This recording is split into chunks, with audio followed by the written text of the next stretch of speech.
Sony Xperia Z5 offers some genuinely innovative features. It's going to be hard to sell those to the disinterested consumer who's more wowed by the glass Galaxy S6 or an iPhone with a bigger screen. Design.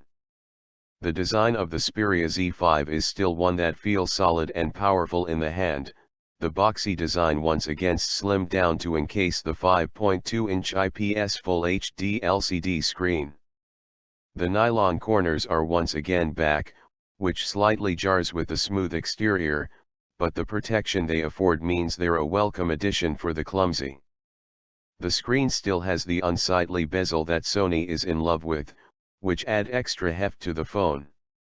However, the secret front-facing speakers above and below the handset help to offset that size somewhat, with strong performance when watching movies without headphones, putting Sony squarely ahead of the chasing pack in second place behind HTC's boom sound speakers. The back of the phone's been retooled to include frosted glass in a range of colors, designed to help mask the fingerprints that blight many top-end phones encased in the reflective material, and the effect does dial up the richness of the chassis.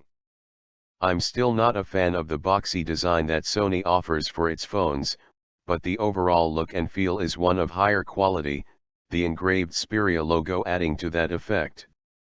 And that's with the phone being dust and waterproof as usual, and for something that looks like this to be able to survive a trip into the pond and desert is really impressive.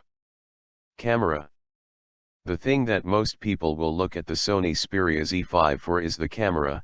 This is somewhere that Sony has gone back to the drawing board and produced something rather remarkable. The all-new 2.3MP sensor offers not only sharper snaps, which let you take clear pictures even at 5x zoom, but the main draw is the 0.03 autofocus. Considering Samsung and LG both have been crowing about their 0.7 and 0.6 second snappers respectively, this puts the argument of who's the fastest to bed. And the performance is magnificent. Whipping the phone up and down and taking random photos of objects constantly offered a clear and in-focus picture, way beyond anything I've seen on a smartphone up to this point. Obviously, if you're not stopping the phone to at least frame a shot, you're not going to get a decent pic, but even then it's not far off. The question of how good the camera is remains though. Sony's had a bunch of decent camera tech stuffed into its phones for years now, and yet manages to let other brands usurp it in terms of making the most visually appealing snaps. The demo pics looks great, colorful, and full of life, but that's the best the brand can do. It will be interesting to see how Snapper performs in the real world. Sony even thinks it's solved the thermal issues of previous phones, where camera use would cause the phone to overheat and shut down inexplicably. Early testing showed that the phone could go over 10 minutes taking 4K video and only got slightly warm, so perhaps Sony's claim of improved thermal management is true. Battery. Sony's been touting itself as one of the best performing phones when it comes to battery for a while, and with the new Xperia Z5 it's no different. The company believes it can offer a 2-day battery life in normal usage, through a variety of methods, the battery being 2900 mAh for a start, which is bigger than a lot of competitors. However, the option of stamina mode and an intelligent screen are the big selling point, the latter seems the most interesting. Essentially what Sony is doing is pausing the screen when showing a static image, turning off the CPU so it saves half the power. Given the screen draws most of the power when a phone is turned on, in normal conditions, this could be a real winner, and build on Sony's impressive performance in the space. Fingerprint scanner.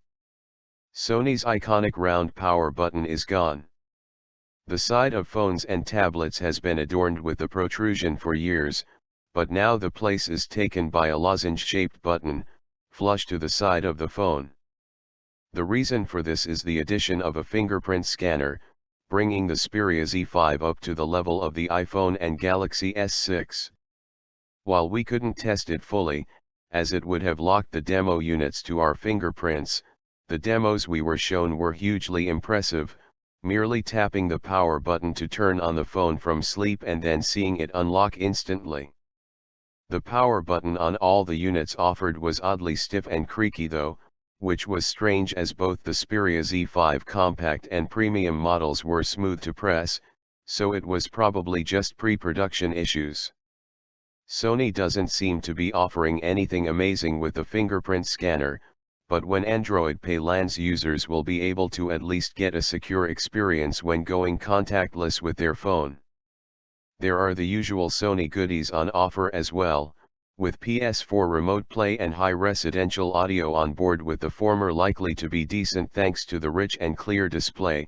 It's not been obviously upgraded from the previous screens on Sony Xperia phones, but it looks a little clearer.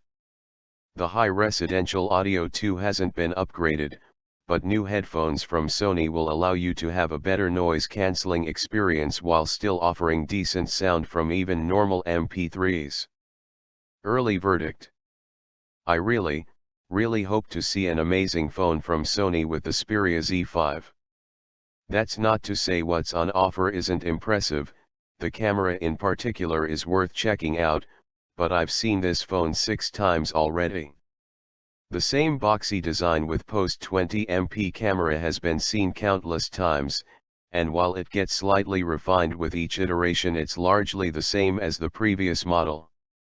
I'm not saying brands should have to upgrade every little thing just for the sake of it, but in the same time, since Sony launched the Xperia Z, every other brand has completely overhauled the look of their brand to keep things fresh. Sony fans will really enjoy the Xperia Z5, without doubt. The camera seems genuinely innovative, and if the brand can uphold its battery promise, combined with a premium design, it's got the right formula for a decent smartphone. It's just whether it can make enough of noise about it to get consumers interested.